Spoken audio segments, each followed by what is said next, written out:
আলহামদুলিল্লাহি রাব্বিল আলামিন ওয়াসসালাতু ওয়াসসালামু আলা রাসূলিহিল কারীম ওয়া আলা আলিহি ওয়া সাহবিহি আজমাইন। আউযু বিল্লাহি মিনাশ শাইতানির রাজীম। বিসমিল্লাহির রহমানির রহিম। ওয়াল্লাযী আরসালা রাসূলাহু বিল হুদা ওয়া দীনিল হক লিইয়ুযহিরাহু আলা দ্দীনি কুল্লিহি ওয়ালাউ কারিহাল মুশরিকুন। ঢাকা যুব সমাজ কর্তৃক আয়োজিত দ্বিতীয় বার্ষিকী তাফসীরুল কোরআন মাহফিলের সম্মানিত প্রধান অতিথি আমার ছোট ভাই জনাব অধ্যাপক কামাল হোসেন, সদস্য সচিব বাগমারা উপজেলা বিএনপি, মঞ্চে উপস্থিত বিভিন্ন দায়িত্বশীল বৃন্দ, জাতির শ্রেষ্ঠ সন্তান আলেম ওলামাগণ, সামনে উপস্থিত আমার প্রাণপ্রিয় বাগমারার বিভিন্ন এলাকার তৌহিদি জনতা, পর্দার আড়ালের আমার সম্মানিত মা ও বোনেরা, আমার পক্ষ থেকে আপনাদের প্রতি আন্তরিক মোবারকবাদ এবং সালাম। আসসালামু আলাইকুম ওয়া রাহমাতুল্লাহি ওয়া বারাকাতুহু।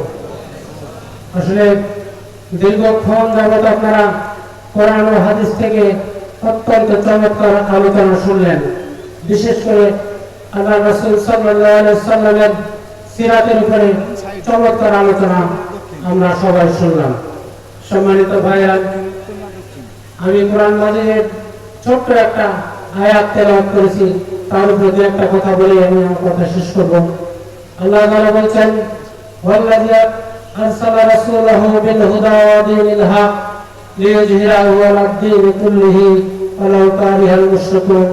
আল্লাহ তাআলা বলছেন,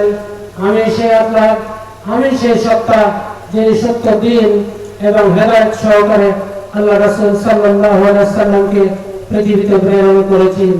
তো রাসূল সাল্লাল্লাহু আলাইহি ওয়াসাল্লামের কাজ কি? আল্লাহ বলেন, লিইয়ুযহিরাহু আলা দ্দীনি কুল্লিহি ওয়ালাউ কারিহাল মুশরিকুন।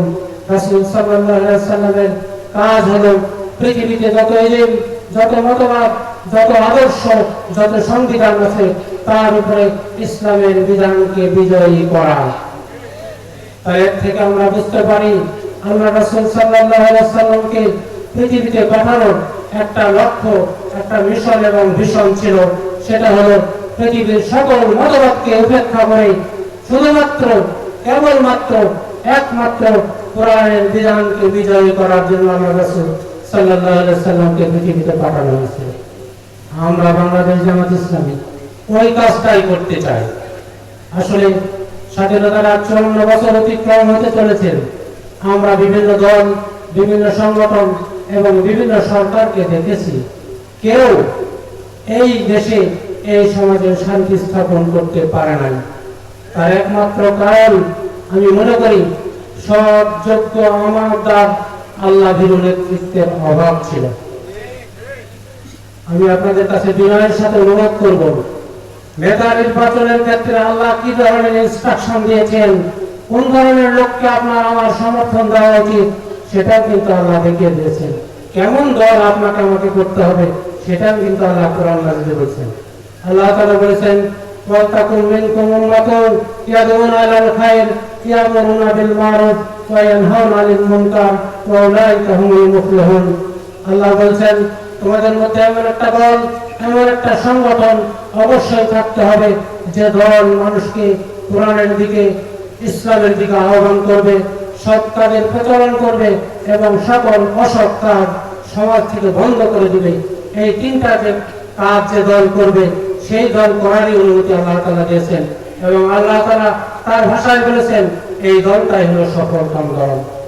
আমি আপনাদের কাছে বিবেকের কাছে বিনয়ের সাথে প্রশ্ন করতে চাই,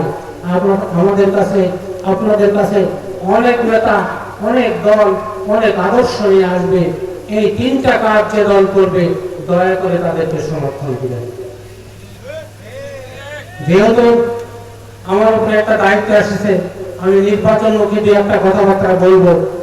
আসলে আপনারা যদি পাশে থাকেন আর আল্লাহ যদি কবুল করেন, এই বাগমারাটা একটা মডেল বাগমারা হবে ইনশাআল্লাহ। যে বাগমারায় কোনো হিংসা, প্রতিহিংসা, প্রতিশোধের রাজনীতি থাকবে না, বন্ধ হবে ইনশাআল্লাহ। সরকারি সকল বরাদ্দ কয় টাকা আসলো, কোথায় কত টাকা বরাদ্দ দেওয়া হলো, সবগুলো জনসম্মুখে উন্মুক্ত করে দেওয়া হবে। একটা টাকাও আল্লাহর এই কোরআনের তাফসিরে আল্লাহর কোরআনকে সাক্ষী রেখে আল্লাহকে সাক্ষী রেখে বলতে চাই, রাষ্ট্রের কোনো আমানতের খিয়ানত আমার দ্বারা হবে না। আর সম্মানিত মা ও বোনদের উদ্দেশ্যে আমি বলতে চাই, আমাদের ব্যাপারে আপনাদেরকে ভুলভাবে উপস্থাপন করা হয়েছে, আপনাদেরকে ভুল তথ্য দেওয়া হয়েছে যে যদি ইসলাম কায়েম হয় আর জামাত ইসলামী যদি ক্ষমতায় আসে তাহলে নাকি আমরা মেয়েদেরকে বাড়ির মধ্যে আবদ্ধ রাখবো। কথাটা আদৌ ঠিক নয়। ইসলামী একমাত্র সর্বাধুনিক ধর্ম, সুতরাং আপনাদেরকে আবদ্ধ রাখার কোনো কারণ নেই। আমরা বাংলাদেশ জামাত ইসলামী চাই এমন একটা কর্মস্থল, এমন একটা পরিবেশ যেখানে আমার সম্মানিত মা ও বোনেরা তাদের যোগ্যতা মেধার ভিত্তিতে কাজ করবেন, সেখানে নিরাপত্তা থাকবে, ইজ্জতের সাথে সম্ভ্রমের সাথে নিরাপত্তার সাথে উনি কাজ করবেন। এখানে আমাদের কোনো বাধার কারণ নেই, সুতরাং ভুল বোঝার কোনো কারণ নেই। বাগমারার যুব সমাজের উদ্দেশ্যে আজকে যেহেতু আয়োজন, তাদের উদ্দেশ্যে বলতে চাই, আমরা যদি ক্ষমতায় যাই আর আমরা যদি সুযোগ দেয় আপনারা পাশে থাকেন, এই যুবকদের বেকারত্ব দূর করার জন্য কর্মসংস্থানের ব্যবস্থা করা হবে। আর আমাদের এই বাগমারায় বিভিন্ন সম্প্রদায়ের লোক বসবাস করেন, বিশেষ করে সনাতন ধর্মের হিন্দু সম্প্রদায়ের ভাইয়েরা বসবাস করেন।